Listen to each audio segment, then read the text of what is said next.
کسی شخص کو پیشاب سے فارغ ہونے کے بعد پیشاب کا قطرہ یا رطوبت آتی رہتی ہو، ایسے شخص کو کیا کرنا چاہیے؟ دیکھیں، یہ مسئلہ میں کئی دفعہ پہلے بھی ڈسکس کر چکا ہوں، بتا چکا ہوں، میں دوبارہ کوئی مختصر سی تفصیل اس کی بتا دیتا ہوں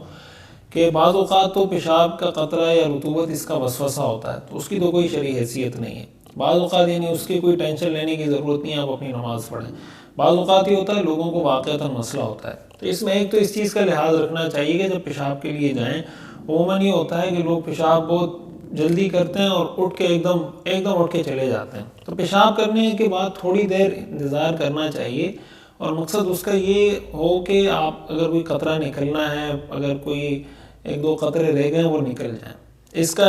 ایک تو اس چیز کی احتیاط کریں۔ دوسرا ایک بہتر طریقہ یہ ہے اپنے آپ کو صحیح طریقے سے مطمئن کرنے کے لیے، آپ اپنے پاس ٹیشو رکھ لیں، خصوصاً جن لوگوں کو اس طرح کے مسائل ہیں۔ تو استنجا کا آپ جب پیشاب سے فارغ ہو جائیں تو آپ ٹیشو پیپر سے سکھا لیں، سکھانے کے بعد ظاہر ٹیشو پیپر سے آپ کو اندازہ ہو جاتا ہے کہ قطرہ نکل رہا ہے یا نہیں نکل رہا، تو اس کے بعد آپ اچھے طریقے سے سکھا کے اور پھر پانی سے دھو کے پھر آپ نکل جائیں، تو امید ہے کہ اس سے بھی آپ کی یہ ٹینشن کسی حد تک کم ہو جائے گی۔ تیسری بات یہ یاد رکھیں کہ اگر کسی کو یہ بیماری ہو پیشاب کے قطروں کی، تو اس کو اسی طرح بس ڈسکس کرتے رہنا، مسائل پوچھتے رہنا اور اس کا علاج نہ کروانا، یہ کوئی اچھا طریقہ نہیں ہے۔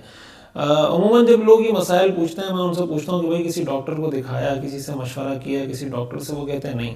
تو اگر کسی کو ایسا مسئلہ ہے اس کو فوراً کسی ڈاکٹر کے پاس جانا چاہیے، اس کے ساتھ اپنا سارے ایشو ڈسکس کرنا چاہیے، وہ آپ کو علاج بتا دیں گے، میڈیسن لکھ دیں گے، جو بھی ہوگا ٹیسٹ کروائیں گے، جو بھی ہوگا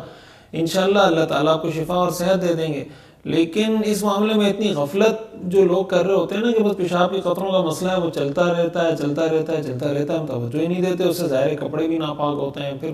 جو نماز میں آدمی کو ٹینشن ہوتی ہے، پھر شیطان مزید وسوسے ڈالتا ہے کہ پتہ نہیں نمازیں ہو رہی ہیں نہیں ہو رہی، ایک مصیبت میں آدمی پڑ جاتا ہے۔ بھئی آسان حل ہے، آپ جائیں ڈاکٹر کے پاس، پھر جو ڈاکٹر آپ کو احتیاط بتائے، جو علاج بتائے کہ آپ کولڈ ڈرنک پی رہے ہیں، آپ جناب چائے پی رہے ہیں، جن چیزوں میں یہ مسئلے مسائل ہیں ان کو اوائڈ کریں۔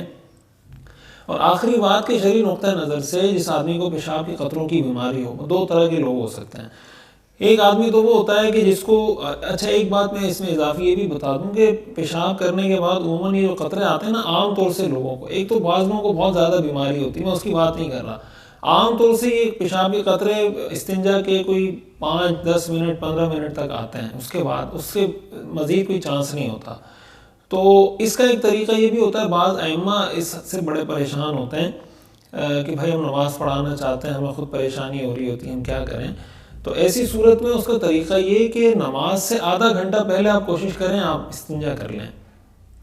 نماز سے آدھا ہوتا یہ کہ نماز میں 5 منٹ رہ گئے، آپ فوراً واش روم جاتے ہیں، استنجا کرتے ہیں، فوراً آپ اٹھتے ہیں، وضو کرتے ہیں، صحیح طریقے سے جو آپ کو نارمل استنجا کرنا چاہیے تھا وہ بھی آپ نہیں کر پاتے۔ اس کا نتیجہ یہ ہوتا ہے کہ ظاہر ہے کوئی قطرے رہ گئے ہوتے ہیں، وہ پھر نماز میں رکوع میں یا سجدے میں اٹھتے بیٹھتے وہ نکل جاتے ہیں،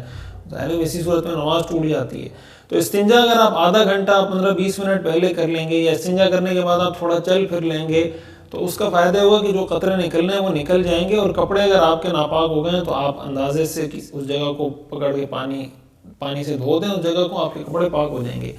بہرحال جن لوگوں کو پیشاب کے قطروں کی بیماری، وہ دو طرح کے لوگ ہوتے ہیں۔ ایک وہ قسم ہے جن لوگوں کی کہ جن کو یہ قطرے کچھ دیر آتے ہیں لیکن پھر سیٹ ہو جاتے ہیں، یعنی ان کو اتنا وقت مل پاتا ہے کہ وہ ایسی حالت میں نماز پڑھ سکیں جس حالت میں ان کو یہ قطرے نہیں آ رہے ہوں۔ مثال کے طور پر ظہر کا وقت شروع ہوا 12:30 بجے اور ظہر کا وقت ختم ہو رہا ہے مثال کے طور پر 4 بجے، اب 12:30 سے 4 کے درمیان ان کو اتنی دیر، مثلا وہ دیر کتنی ہوگی، 5-10 منٹ، 5-10 منٹ ایسے مل سکتے ہیں ان کو جس میں ان کو قطرے نہ آ رہے ہوں۔ تو ایسی صورت میں تو وہ اپنی نماز اسی وقت میں پڑھیں گے جس وقت میں ان کو لگے کہ یار یہ قطرے مجھے نہیں آ رہے ہیں، یا کوئی بھی ایسا مسئلہ ہو، ریح کا مسئلہ ہو، جو بھی مسئلے جس سے وضو ٹوٹ جاتا ہے۔ بعض لوگ ایسے ہوتے ہیں کہ جن کو اتنا وقت بھی نہیں مل پاتا کہ وہ اپنی فرض نماز وہ پاکی کی حالت میں اور ان قطروں کے بغیر پڑھ سکیں، یا اس ریح کے مسئلے کے بغیر پڑھ سکیں۔ تو ایسی صورت میں اگر کسی کو یہ مسئلہ اس حد تک سیریس ہو تو ایسے شخص کو شریعت کی نظر میں یا شریعت کی اصطلاح میں اس کو معذور قرار دیا جاتا ہے، یعنی یہ ایک ٹرم ہے، اس کو معذور کہتے ہیں، معذور شرعی۔ اس کے لیے حکم یہ ہے کہ بھائی آپ وضو کریں اور اسی حالت میں نماز پڑھ لیں، آپ کی نماز ہو جائے گی۔ جب نماز کا وقت ختم ہوگا تو آپ کا وضو آٹومیٹکلی ختم ہو جائے گا، پھر نئی جب نیا وقت داخل ہوا تو اس کے لیے آپ کو نیا وضو کرنا پڑے گا۔ مثال کے طور پر ظہر کے لیے آپ نے وضو کیا، تو جب تک ظہر کا وقت ختم نہیں ہوا آپ کا یہ وضو باقی ہے، آپ اس سے 1 نماز پڑھیں، 10 نمازیں پڑھیں، تلاوت کریں، قرآن کو ہاتھ لگائیں، سب جائز ہے۔ جیسے ہی وقت ختم ہو جائے گا تو آپ کا وضو ٹوٹ جائے گا، آپ کو عصر کی نماز کے لیے پھر وضو کرنا پڑے گا۔ تو جو آدمی معذور ہو، معذور ہونے کا مطلب جس کو پوری نماز کے وقت میں اتنا بھی وقت نہ مل پا رہا ہو جس میں وہ اس عذر کے بغیر نماز پڑھ سکے، تو اس کے لیے حکم یہ ہے کہ وہ اپنی اسی حالت میں وضو کر کے نماز پڑھ لے، اور اس کا وضو اس وقت تک برقرار رہے گا جب تک وہ وقت ختم نہیں ہو جاتا۔